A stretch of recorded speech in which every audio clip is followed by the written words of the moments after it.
व्यासपीठावरील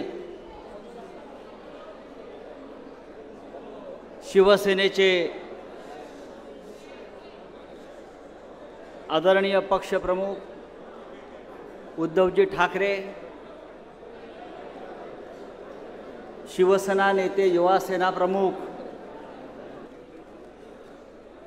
आदित्यजी ठाकरे, शिवसेनेचे सर्व मान्यवर नेते, व्यासपीठावरील सर्व प्रमुख पदाधिकारी, उपस्थित महाराष्ट्राच्या कानाकोपऱ्यातून आलेले शिवसैनिक बंधू भगिनी आणि मातांनो, महाशिबिराची सुरुवात झालेली आहे. फक्त नाशिकचंच नव्हे, महाराष्ट्राचंच नव्हे, तर संपूर्ण देशाचं वातावरण हे राममय झालेलं आहे. आणि त्या वातावरणामध्ये माननीय उद्धव ठाकरे साहेबांनी या महाशिबिराची ज्योत पेटवलेली आहे, मशाल पेटवलेली आहे.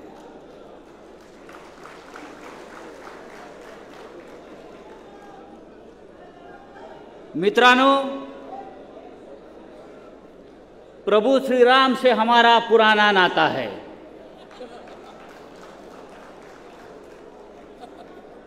श्रीरामाशी शिवसेनेचं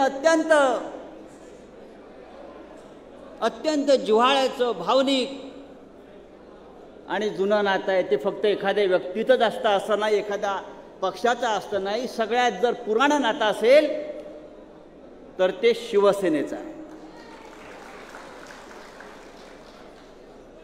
शिवसेना नसती तर हे प्रदर्शन सुभाष देसाई साहेबांनी बाजूला लावलंय ते आपण पाहिलं असेल. शिवसेनेचे वाघ नसते तर, शिवसेना नसती तर अयोध्येत काल प्रभू श्रीरामाची प्राणप्रतिष्ठाच होऊ शकली नसती.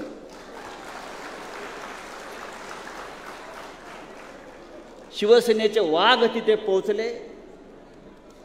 शिवसेनेच्या वाघांनी धैर्य दाखवलं, शौर्य दाखवलं आणि म्हणून काल देशाच्या पंतप्रधानांना अयोध्येत जाऊन प्रभू श्रीरामाची प्राणप्रतिष्ठा करता आली. म्हणून शिवसेनेचं प्रभु राम से पुराना नाता है. लोक म्हणतात शिवसेनेचा संबंध काय रामाशी. समर्थ रामदासाने सांगितलेलं आहे, ते शिवसेनेच्या बाबतीतच सांगितलेलं आहे. आम्ही काय कुणाचे खातो तो श्रीराम आम्हाला देतो. तो राम आम्हाला देतो आणि आमचा राम बाळासाहेब ठाकरे असेल, आमचा राम काळा राम असेल, आमचा राम अयोध्येचा राम असेल.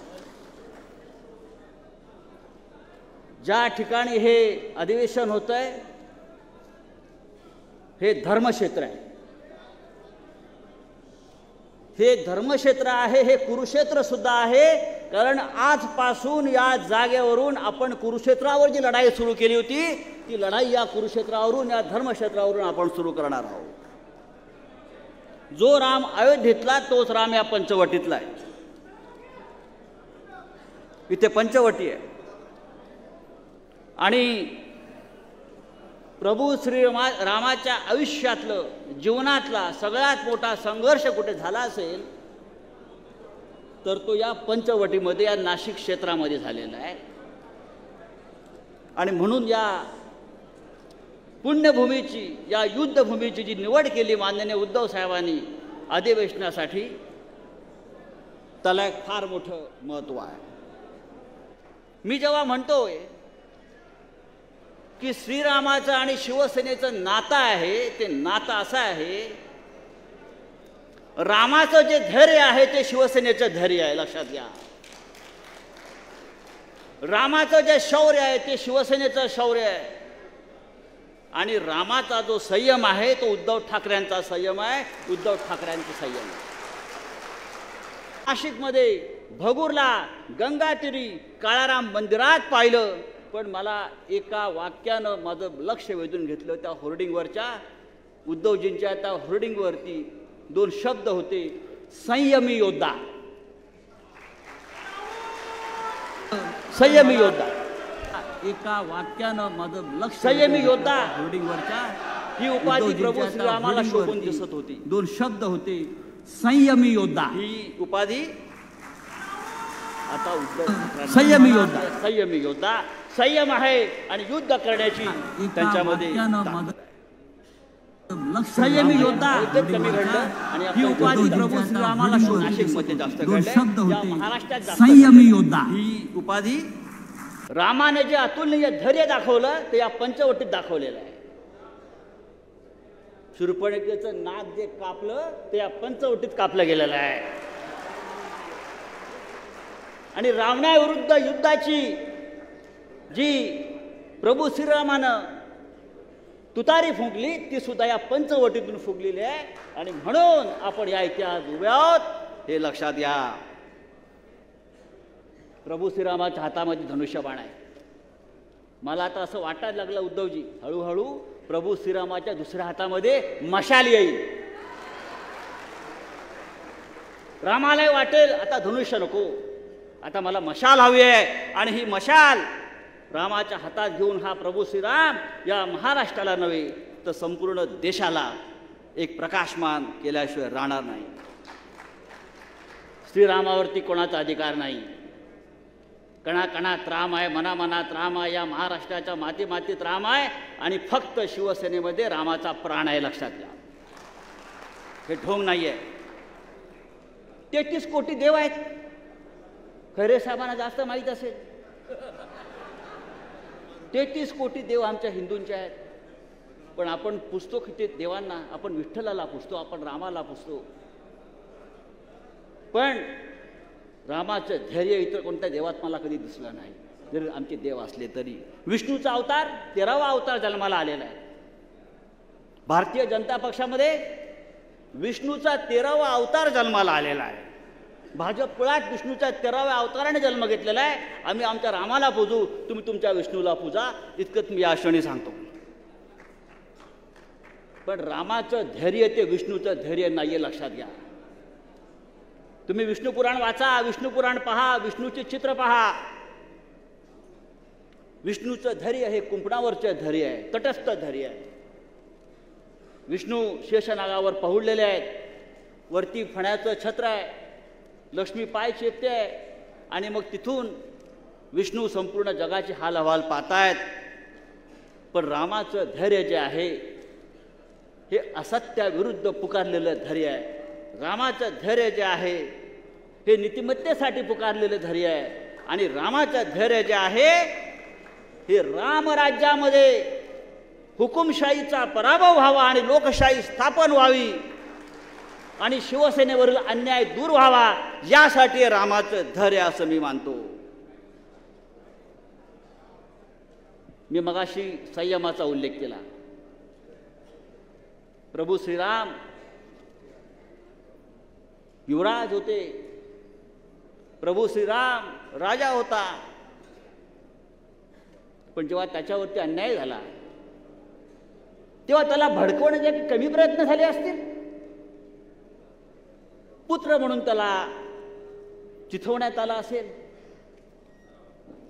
युवराज म्हणून त्याला भडकवलं गेलं असेल, योद्धा म्हणून त्याला चेतवलं असेल, बऱ्याच गोष्टींनी त्याला भडकवलं असेल. पण राम शांत राहिला आणि राम संधीची वाट बघत राहिला.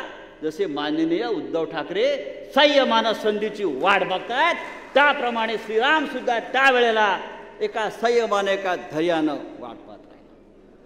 किती अवघड प्रसंग रामाच्या आयुष्यामध्ये आला. एका बाजूला त्याच्या राज्याभिषेकाची तयारी सुरू आहे. अयोध्या सजली, अयोध्या नटली, अयोध्या रंगली आहे. जेवणावळी पंक्ती उठतायत, हवन चालू आहे, संगीत, मेहंदी, बारात, सर्व काही सुरू आहे. अनेक राजघराणी लग्नाला पोचलेली आहेत. वस्त्र तयार आहेत, अलंकार तयार आहेत. राजपुत्र शपथ घेणार, म्हणून सचिवांची त्यांच्या ओएसडींची लगबग सुरू आहे. त्याच वेळी एक GR येतो, एक सूचना येते, प्रभू श्रीरामा म्हणजे श्रीरामा राज्याभिषेक वगैरे नाही, कोट उतरवा, वस्त्र उतरवा, वल्कल नेसा आणि आपण आता वनवासाला चला. पुढली 14 वर्ष आपल्याला या प्रकारचं जीवन जगायचं आहे. किती कठीण प्रसंग आलाय की हातातलं राज्य जात आहे, राजपुत्र, आपण राजपुत्र आहोत हे सुद्धा जात आहे आणि आपल्याला वनवासात जावं लागतं आहे. पण रामाचा संयम बघा, जो उद्धव मी नेहमी उद्धव साहेबांमध्ये आपल्याला पाहतो. रामाचा संयम पहा. राज्याभिषेक होऊन मी राजा होतोय, अयोध्येचा स्वामी होतोय, यावर त्याला आनंदाचा उकाळ्या फुटत नाही आहेत. आणि मला सीतेसह लक्ष्मणासह वनवासात जावं लागतं आहे, म्हणून तो निराश आणि दुःखीसुद्धा नाही आहे. हाच तो संयमी राम. आपण आज काय पाहतो, एखादा अधिकाऱ्याला, आपण मंत्री होतात, आदित्यजी सगळे मंत्री होतात, एखादा अधिकाऱ्याला तुम्ही सांगितलं तुझी चंद्रपूरला बदली करतो, गडचिरोलीला बदली करतो, नको नको नको मला जंगलात पाठवू नका म्हणतात. संपर्क प्रमुखांना म्हणालो जरा चंद्रपूरला काम करा, नको दुसरा एखादा जिल्हा द्या म्हणतात. पण प्रभू श्रीराम हे आपलं राजपाट सोडून हे जंगलात निघाले. त्याने विचारलं नाही. आपण म्हणतो विमान जात आहे का तिथे, हॉटेल आहे का तिकडे, रस्ता आहे का तिकडे. एक गोष्ट आपण इथे समजून घेतली पाहिजे, जो आजच्या या महाशिबिराचा खरा सार आहे आणि तो सार रामकथेमध्ये आहे. म्हणून मी आज रामावर बोलतोय, राजकारणावर बोलत नाही. याच्या महाशिबिराचा जर मुख्य सारांश कोणता असेल तो रामकथेमध्ये आहे, तो रामामध्ये आहे. दशरथ पुत्र राम जोपर्यंत अयोध्येत राहिला तोपर्यंत तो युवराज म्हणून जगला, राम बनून जगला, तो श्रीराम होता. पण राम जेव्हा संघर्ष करून जंगलातून बाहेर आला तेव्हा तो भगवान राम झाला, मर्यादा पुरुषोत्तम राम बनला. यातून आपण शिकायला पाहिजे की आपण जेव्हा संघर्ष करतो आणि संघर्षातून पुढे जातो तेव्हा आपल्याला देवत्व प्राप्त होतं. धैर्य, हिंमत आणि संघर्ष यातून रामाला भगवान राम बनवलेला आहे. हे अद्भुत धैर्य होतं. रामाचा काय कमी अपमान झाला? रामाचाही अपमान झाला, पदोपदी अपमान झाला, जंगलात अपमान झाला, राजमहालात अपमान झाला, सर्वत्र रामाचा अपमान झाला. तो रामानं सहन केला आणि फक्त अपमान करणाऱ्याकडे एक कटाक्ष टाकून राम पाहत राहिला. वेट अँड वॉच, माझी सुद्धा वेळ येईल, आमची सुद्धा वेळ येईल. उद्धव साहेब, वेट अँड वॉच, आपली सुद्धा वेळ येईल. एका गोष्टीचा विचार केला पाहिजे आपण. कंटाळला नाहीत ना रामकथा ऐकून? आता म्हणतो संजय राऊत काय बोलताय, विषयाला सोडून बोलताय. एक विचार करा, राम निघालेला आहे, अयोध्येतून निघालेला आहे, भरजरी वस्त्र घालून निघालेला आहे. हे मी यासाठी सांगतोय की शिवसेनेचा जो आत्मा आहे तो रामकथेमध्ये आहे. शिवसेनेचा जो संघर्ष आहे तो रामाच्या संघर्षामध्ये आहे, तो लक्ष्मण सीतेचा त्यागामध्ये आहे. शिवसेनेचा जो आत्मा आहे तो रावणाच्या पराभवामध्ये आहे, हे लक्षात घ्या. म्हणून तुम्हाला मी आज वेगळ्या पद्धतीने सांगण्याचा प्रयत्न करतो आहे. राम जेव्हा निघाले अयोध्येतून, उद्धव साहेब, आदित्य, राम जेव्हा अयोध्येतून निघाले, वल्कले नेसून निघाले, त्या काळातलं ते सगळ्यात मोठं या भूमीवरचं खानदान होतं. त्याच्या तोडीचं खानदान, रामाच्या तोडीचं खानदान, रघुवंश या पृथ्वीवर नव्हतं, तरी त्यांच्या नशिबी वनवास आला. हिंदुस्थानात जे जे काही भव्य दिव्य घडलं होतं ते त्याच्या कुटुंबातून घडलं होतं. अनेक योद्धे त्या कुटुंबात निर्माण झाले होते. रघु, दिलीप, पुरुरवा, दशरथ, भरत, ज्या देशाचं नाव भारत जे जे पडले ते त्या कुटुंबाच्या भरत या माणसावरून पडलं होतं. त्याच्यासारखा योद्धा त्या कुटुंबात निर्माण झाला. राम जेव्हा निघाला तेव्हा संपूर्ण प्रवासामध्ये अनेक राजांची राज्य होती. त्यांना कळलं असेल की राजपुत्र निघालेला आहे, अयोध्येचा राजपुत्र निघालेला आहे, आपण त्याला भेटलं पाहिजे, आपण त्याचं स्वागत केलं पाहिजे, त्याला मदत केली पाहिजे. कदाचित रामानं त्यांची मदत घेऊन एखाद्या ठिकाणी त्याला वास्तव्य करता आलं असतं, पण रामाने ते केलं नाही. पण त्यांनी संपूर्ण त्या प्रवासामध्ये रामाने एक केलं. कोणत्याही राजाची, कोणत्याही वतनदाराची, कोणत्याही सरंजामदाराची मदत घेतली नाही, तर राम आपल्या सोबत सगळ्यांना घेऊन गेला. ती सामान्य माणसं होती, ती वानर होते, ती माकडं होती, आपल्यासारखी साधी माणसं होती, वंचित होते, आदिवासी होते. लक्षात घ्या, वंचित होते, आदिवासी होते, ओबीसी होते, क्षत्रिय होते, सगळे होते. आणि त्या सगळ्यांना घेऊन राम पुढे गेला. त्याला माता शबरीचे आशीर्वाद होते, कारण त्याला माहीत होतं रामाचा एक निर्धार पक्का होता. रामाचा निर्धार असा होता की ज्या अन्यायाविरुद्ध, ज्या अत्याचाराविरुद्ध मी लढायला उभा ठाकलेलो आहे, ती लढाई मला जी लढायची आहे, ती धनिकांच्या मदतीनं मला लढायची नाही आहे, ती अंबानी अडाणीच्या मदतीने मला लढायची नाही आहे. ती लढाई मला या माझ्या सामान्य शूर अशा योद्ध्यांच्या ताकदीवर मला ही लढाई लढायची आहे, त्याने ठरवलं. आणि म्हणून रामाचं महत्त्व हे शिवसेनेसाठी अत्यंत महत्त्वाचं आहे. राम आला की रावण येतो, राम आला की रावण येतो. तेव्हा एकच रावण होता. आज आपल्याला गेल्या 25-30 वर्षात जागोजाग रावणच रावण दिसत आहेत. दिल्लीत जा रावण, महाराष्ट्रात रावण, नाशिकमध्ये रावण, किती रावण. पण एक लक्षात घ्या, आपल्याला असं वाटतं आजचा रावण अजिंक्य आहे. नाही, तो रावण सुद्धा अजिंक्य नव्हता. तो रावण सुद्धा अजिंक्य नव्हता. त्या रावणाला बालीनं सुद्धा हरवलं होतं. बाली माकड वानर होता. त्या वानराला शेषबाहूनं हरवलं होतं. बालीने तर रावणाला आपल्या बगलेत त्याचं मुंडकं पकडून त्याची धिंड काढली होती आणि किल्ल्यावर त्याला आपटून मारण्याचा प्रयत्न केला होता. त्याच्यामुळे रावण अजिंक्य नव्हता. हे डोक्यातून काढा की रावण अजिंक्य आहे सध्याचा, अजिबात नाही. विजय आपला आहे, आपण जिंकणार. हे नाशिकमधलं मी सांगलेलं सत्य आहे आणि ते सत्य होणार आहे, कारण मी रामभक्त आहे.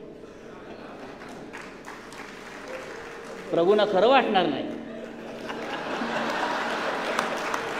माझ्या पाठीचे प्रभू आहेत, पण मी रामभक्त आहे. बजरंगबली हनुमान जेव्हा सीतेचा शोध घेण्यासाठी लंकेत पोचला, हनुमानाला अटक झाली. रावणाचे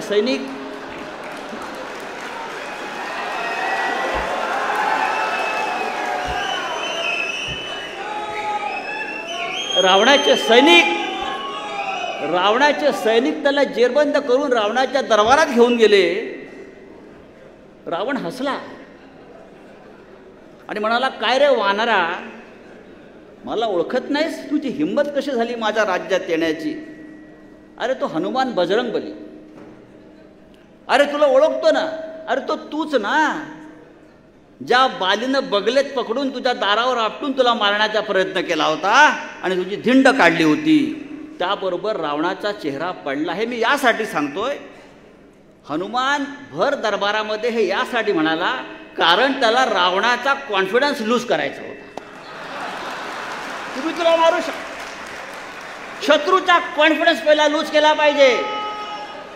अरे कोण भारतीय जनता पक्ष, कोण नरेंद्र मोदी, कोण देवेंद्र फडणवीस, कोण अजित पवार, कोण एकनाथ शिंदे, कॉन्फिडन्स लूज करा.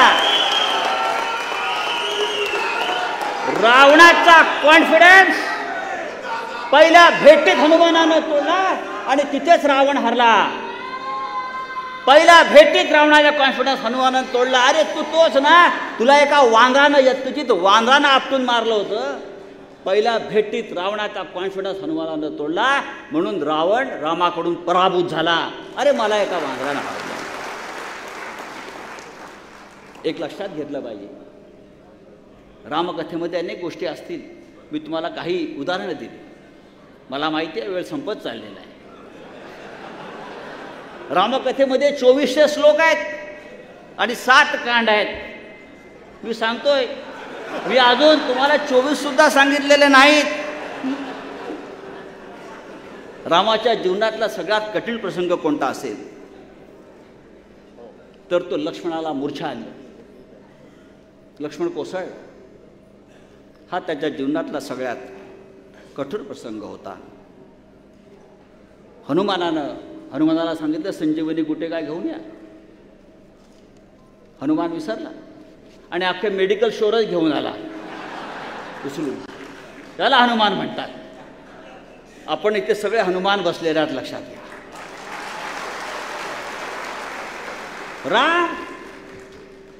रामामध्ये उत्तम लिडरशिप क्वालिटी होती. रामासारखा नेता झाला नाही, लक्षात घ्या. राम देव नव्हता, राम नेता सुद्धा होता. रामानं काय केलं, रामाने आपल्यातल्या सामान्य वंचितांना, शूद्रांना, कार्यकर्त्यांना नेता बनवलं.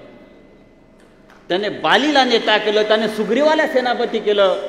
ज्या सुग्रीवाची बायको बालीनं तिचं हरण केलं होतं, बरं का, त्याने त्या सुग्रीवाला ताकद दिली आणि बालीचा वध केला आणि सुग्रीवाला नेता केला. हे रामाचं नेतृत्व गुण आहेत. रामाने एक अत्यंत महत्त्वाची गोष्ट मी सांगतो आणि हा विषय संपवतो. लिडरशिप क्वालिटी काय असते, जी आपण रामकथेतून शिकली पाहिजे, जी आपण रामाकडून घेतली पाहिजे. हनुमान कोण होता? आपल्या दृष्टीनं हनुमान एक वानर होतं, एक शेपटी त्याला आहे, आपण त्याला पूजा करतो.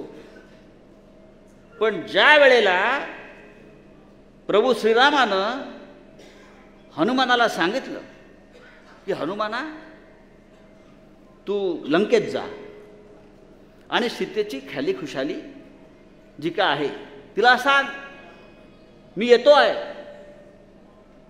काळजी करू नकोस. आपण असतं तर काय केलं असतं? आपण एखाद्या शाखा प्रमुखाला जरी काही काम सांगितलं तरी 10 वेळा त्याला समजलंय ना तुला, पण त्याच्यावरती अजून 2 माणसं आपण नेमतो. अरे बघ तो काय करतो आहे. त्याचा हनुमानावरती विश्वास होता. दोघांमधला संवाद इतकाच आहे वाल्मिकी रामायणामध्ये की तू जा, मी खुशाल आहे, सांग तू खुशाल राहा, लवकरच मी येतोय. आणि पुढल्या सगळ्या घडामोडी हनुमानानं त्याच्या स्वतःच्या हिमतीवर केलेल्या आहेत. हनुमान गेला, त्याने सूक्ष्मरूप धारण केलं, त्याने लंकिनीला मारलं, त्याने सीतेला अंगठी दिली, मग त्याने स्वतःला अटक करून घेतली त्यावेळेला तिथं, कारण त्याला रामाच्या दरबारात जायचं होतं. त्याने स्वतःला अटक करून घेतली. त्याला रामाचं राज्य पाहायचं होतं म्हणून, रावणाचं राज्य पाहायचं होतं म्हणून त्याने स्वतःला अटक करून घेतली. तो गेला, रावण चिडला. आता काय करायचं, त्याच्या शेपटाला आग लावा म्हणाले. आता झालं काय, शेपूट कोणाचं? हनुमानाचं. तेल कोणाचं? राज्य कोणाचं जळालं? रावणाचं जळालं. त्याला म्हणतात लिडरशिप क्वालिटी. तुझ्या पैशानं तुझं राज्य जाळलं. माझं काही नाही जळालंय, तुझं जळालंय. माझी शेपटी सुरक्षित आहे. वाघाच्या शेपटीला काही गुजा पोचली नाही. इथे वाघ सुरक्षित आहे, लक्षात घ्या. वाघाचे बसडे पण सुरक्षित आहेत, हनुमान सुरक्षित आहेत.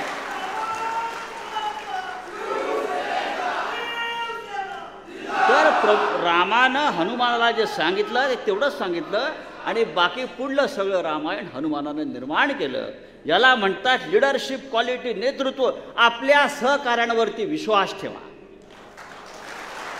आपले सहकारी ताकदीचे आहेत, ते करू शकतात. तिकडली दुनिया तिकडे करू शकतात. उद्धवजी हे एवढे हनुमान इथे बसलेले आहेत. लंकेला आग लावायला किती वेळ लागतो आहे?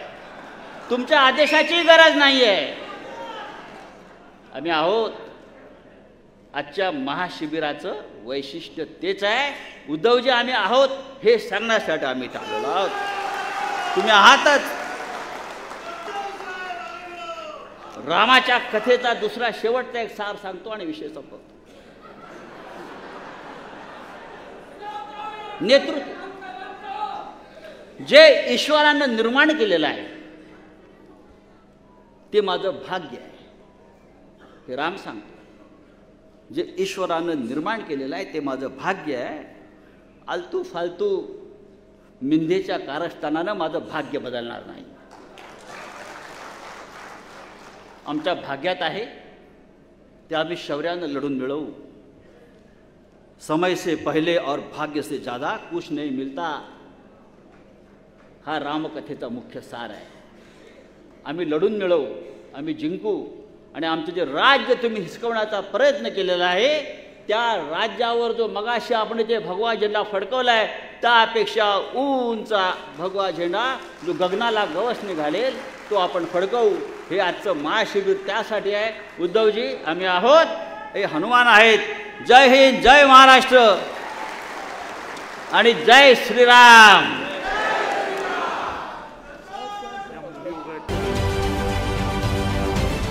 महाराष्ट्रातील सर्व बातम्यांचे विश्वासार्ह व्यासपीठ. सकाळच्या सर्व सोशल मीडिया प्लॅटफॉर्मला लाईक, फॉलो आणि सबस्क्राईब करा.